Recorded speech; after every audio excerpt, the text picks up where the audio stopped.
Good morning. Welcome back to the wood shop. You'll notice the voice is a little bit messed up this morning. That's because the rest of me is messed up. I've been fighting a cold now and losing for several days. I'm feeling like I'm starting to get over it, and yet at the same time, I think maybe I'm taking a back set. I usually do that for a few days. But 2 or 3 weeks ago, I mentioned having cleats on my workbench and how to use them. Well, today I've got another box started. It's a tea cabinet for my sister. And I have this set up here like I mentioned before, but I didn't have it set up at that time. And of course, I've started cutting these box joints. I've got that end cut. This end is got the saw marks. I've done sawed it with a bandsaw. You can't hardly see it's such a thin blade. And then the next step is to put it here on the bench and take a chisel, chop it out. Well, these things, I have a hard time controlling everything with my hands. I've got a little bit of palsy and my eyesight's bad, and it's just a real struggle for me. So I find out ways to make it work. And one of the things I've done is I got this clamp thing. It came with my chop saw. And so I drilled a hole in my bench, dropped that in, snug that up, and it stays where I want it.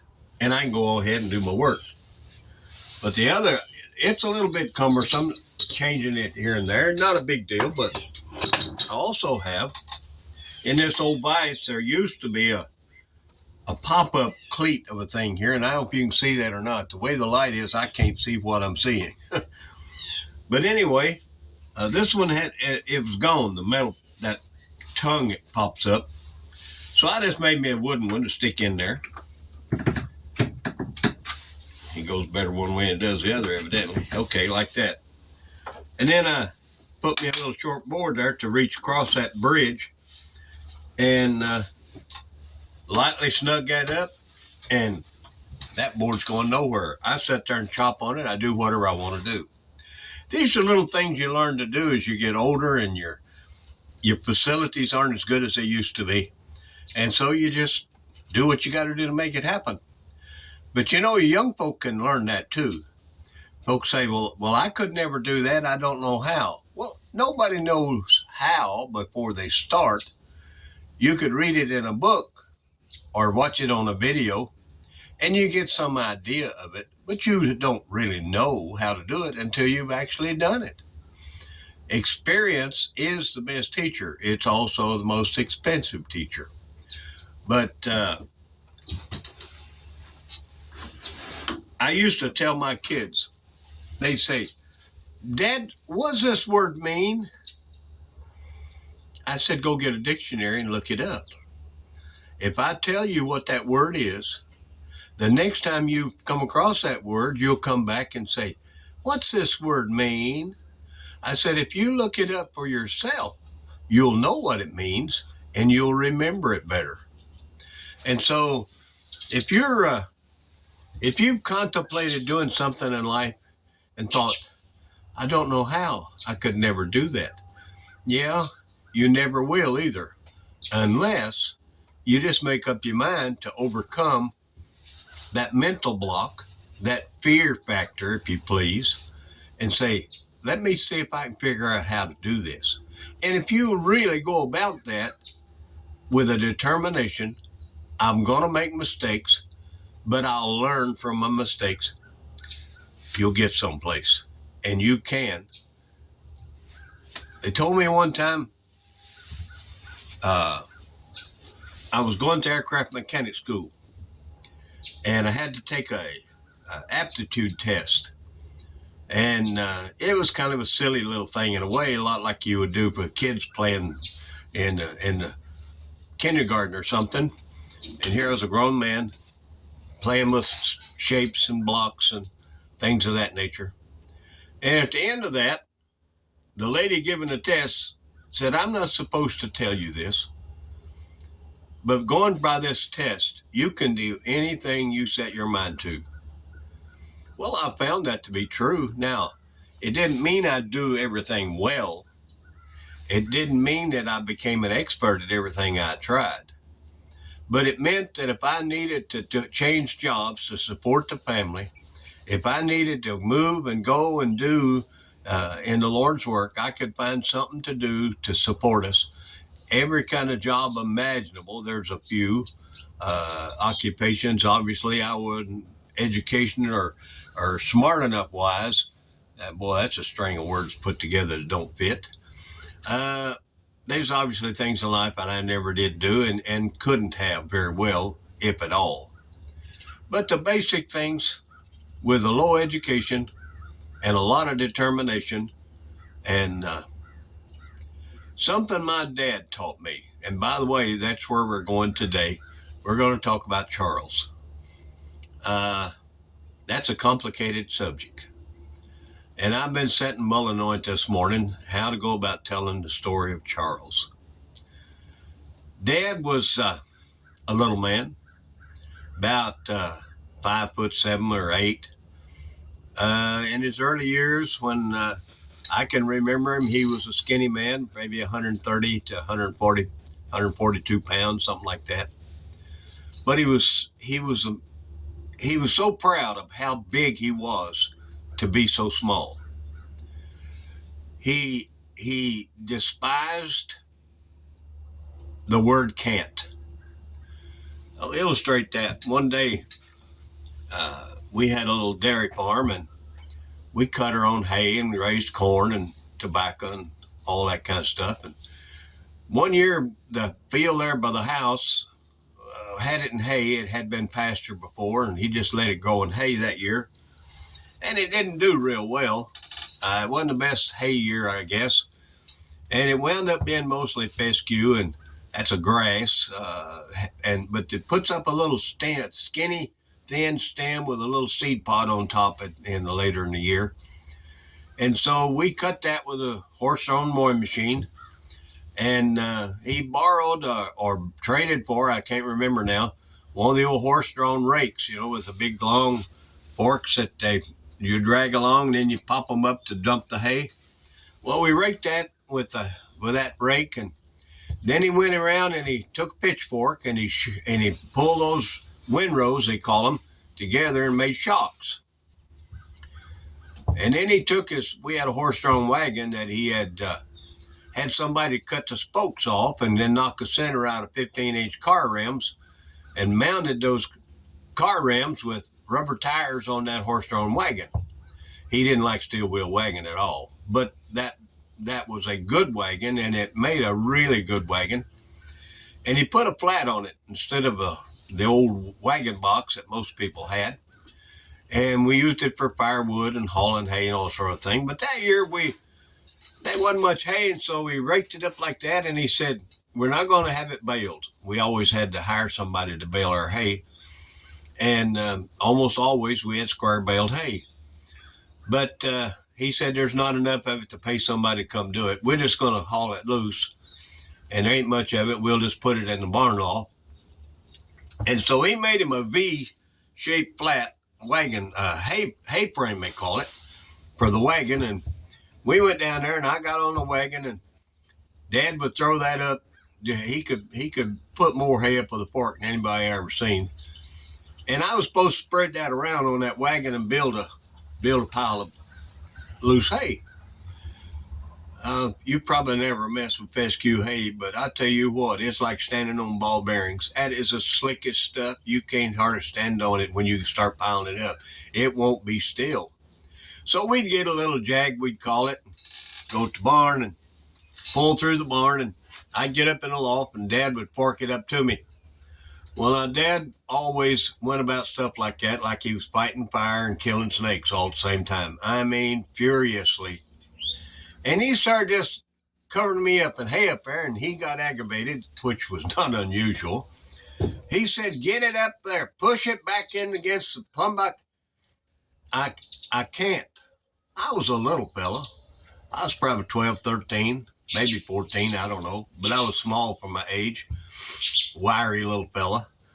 And boy, he didn't want to hear that.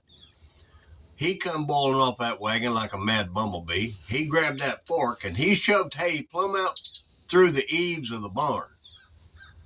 Turned around and stuck that fork in the hay and said, I don't ever want to hear you say can't again. You just didn't say can't around Dad. Well, that instilled in me a can-do attitude for the rest of my life. Now, it didn't mean I could do everything, but it put that determination in my soul. If it's worth doing, I believe I can do it. If somebody, I may have to ask a question or two. I may have to have somebody show me a little bit, but I will get it eventually if I think it needs to be done. We had a hillside up in the woods that had some pretty nice little trees, pretty good sized trees. For Dad wanted to cut them for timber, and of course we didn't have a chainsaw, so he hired timber cutters to come in and cut that. And we had a big pair of gray mules, and I was getting me a pretty good sized boy, but I wasn't big enough to hold the snake and tongs and a single tree off the mule's heels to walk and carry him behind him.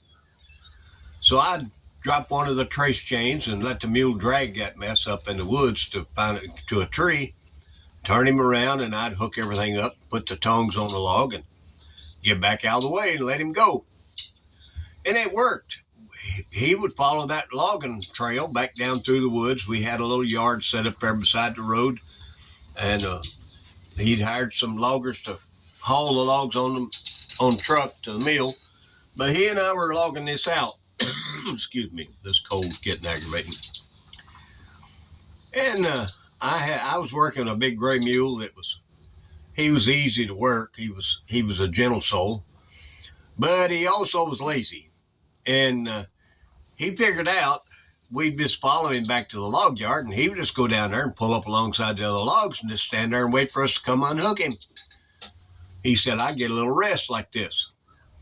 Well, then he learned if I trot a little bit, I get there quicker. And so some of the light logs, he would just trot up over the hill. It wasn't straining him.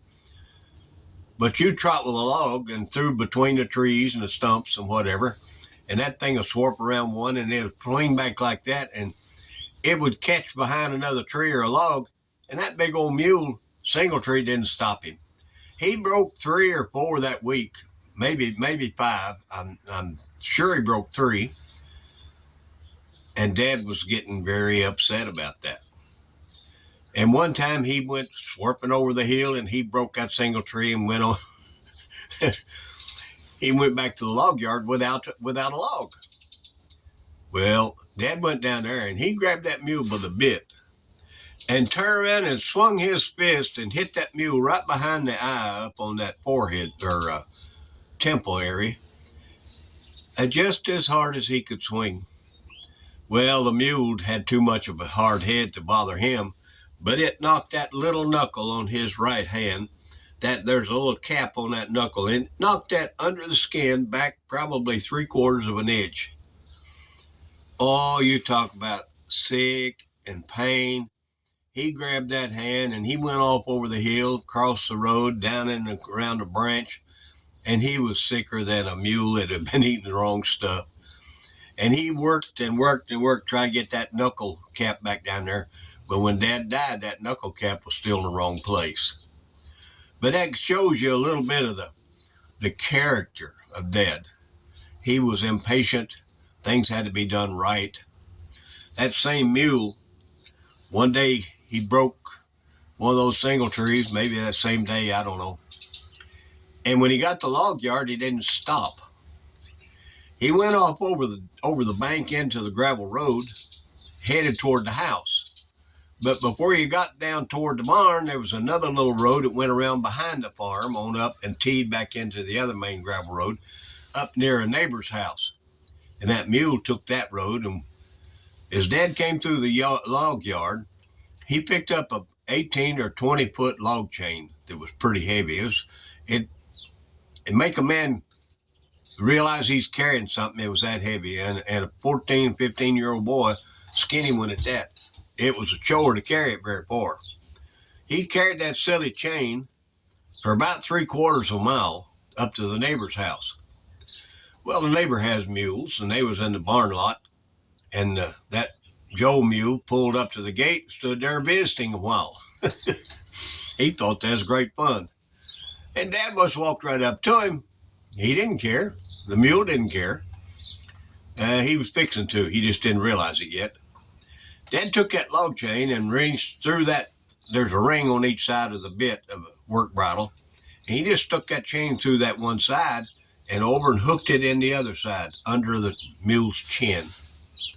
Turned around and walked off, and the mule just turned and followed him. And Dad said, "Whoa, Joe." And Joe just kept walking. And Dad did a crack the whip move with that chain, and it nearly jerked that mule's jaw off. Man, he put all four in reverse and stopped in that gravel. And Dad walked on. And about every few feet, he'd just say, "Whoa, Joe," and he whooped that chain. It didn't take but 2 or 3 or 4 times of that till he could just about whisper, "Whoa, Joe," and Joe would just plow up gravel, stop. What he was doing is teaching that mule, when I holler "whoa" in the logwood, you better stop. You know, it was a lasting impression for several days. You'd holler "whoa." You didn't have to holler very loud. If he heard you, Joe would stop. That was my dad. He believed in teaching lessons that lasted. He didn't have patience to deal with you time after time. Of course, there was a bunch of kids and a bunch of critters around the farm, and things don't always go smooth. And once in a while, you get yourself crossways with Dad. He'd say, "Son, now that's you got a whooping coming for that." He said, "But I ain't got time to mess with you right now. We got to get this work done." But Dad was like an elephant. He never forgot. He couldn't holler loud enough you could hear him across the barn lot, but he never forgot. And you go on for a day or 2 or 3, usually not very long, because boys are always getting in trouble around a place like that. And something else that happened, he says, "Stevie, that's a whooping, but I ain't forgot the other one, and I ain't got time to do it now. Just remember, because I will." Well, you'd go on for a few days, and sure enough, you're back in trouble again. And Dad says, "I'm going to whoop you, and you've got 2 more coming." And he's likely to go behind the barn and cut a limb off that iron beech, or take a hitch rein off of a mule's work bridle, or pick up a tobacco stalk, or anything to hand, and he just beat the hair off of you. The idea was to teach you to remember there's certain things are unacceptable. Dad had a strong moral fiber. He was raised in church. His dad was a strong religious man. They went to the Knowles Chapel Church of God. The church house was built there on a lot that was right at the corner of their farm, and they was always there. And Granddad was kind of a wheel in a little country church, and he was strict. And Dad would talk about having to sit on the front pew. They didn't call them pews in those days. They were just benches. He said, "I've sat on those front benches, embarrassed with holes in my britches, with my hands on my legs to cover up the holes in my britches, but Dad wouldn't let us sit anyplace else." And Dad told me the Bible stories when I was a tiny thing, growing up before I ever started school, actually. And he was he loved the Old Testament. And he'd tell me all those Old Testament stories of the miracles and the wars and the axe head that floated and all the things that folk that go to church all the time have learned over the years. Dad taught me those stories when I was just a child. And he was so strict in his morals and his what's right and what's wrong around church that from time to time over the years, after he got a little older, folk would say or do silly stuff in the name of religion, and he'd get aggravated and he'd just quit. We was living over on the east side of Casey County, and I won't say where exactly, but there was a a little one-room church house setting up alongside of gravel road. Wasn't very big. It was like probably originally an old schoolhouse. And somebody come in there and started having church. And we started going. And Dad had what they called in those days the gift of gab. And so invariably, they make him what they call Sunday school superintendent. Now, basically what a Sunday school superintendent did in those days, the Sunday school teachers would take the attendance and how many verses was quoted and how many chapters was read that week and how much offering there was. And they'd make a list, and the Sunday school superintendent, between the Sunday school hour and the preaching hour, would get up and give the Sunday school report. That was his job. And then they would pray and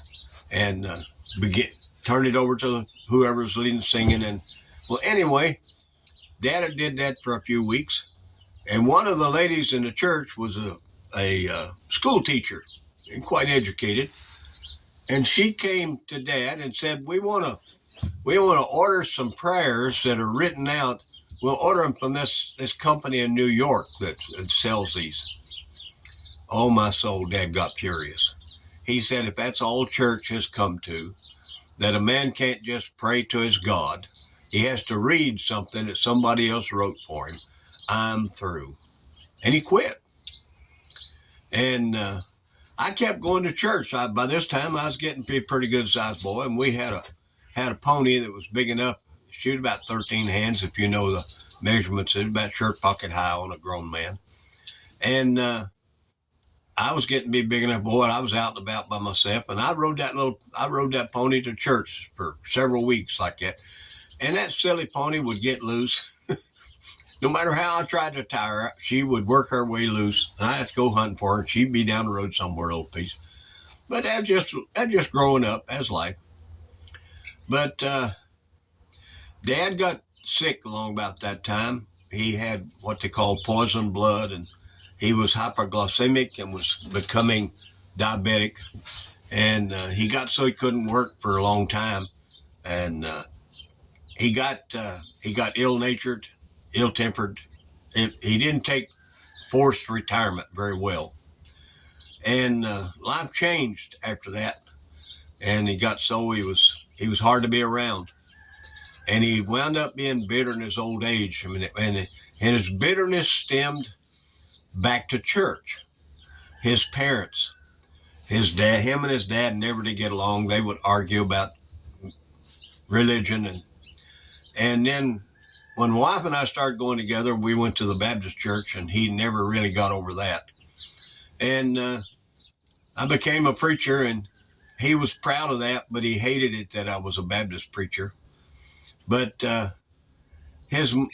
along about the time I was a junior in college, Dad, he was always, I'm getting it tangled up here the way I'm telling it.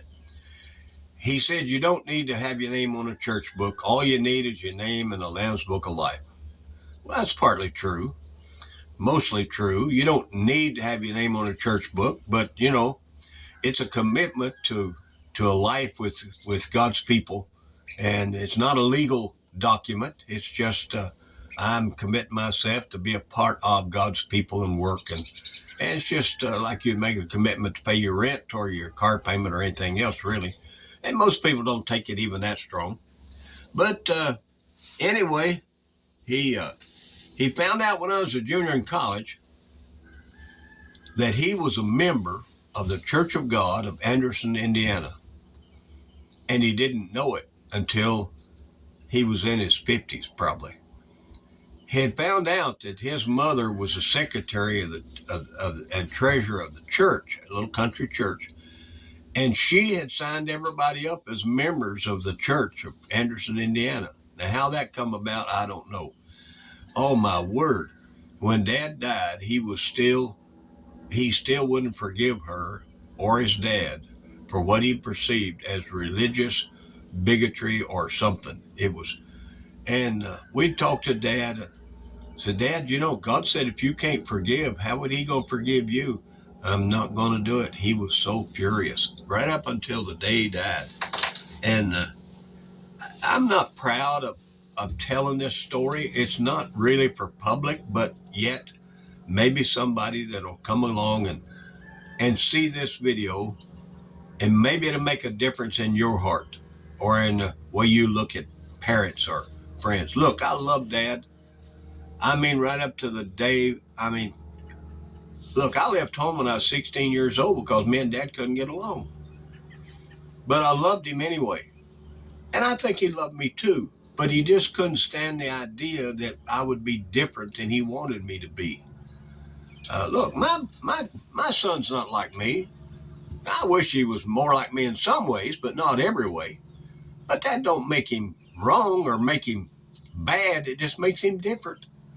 And his kids are different, and he's not always pleased with all of his kids' actions and thought patterns.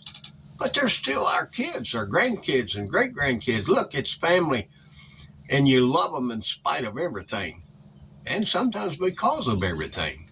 It's a protective instinct to love and protect and cherish. And look, God loves us that way.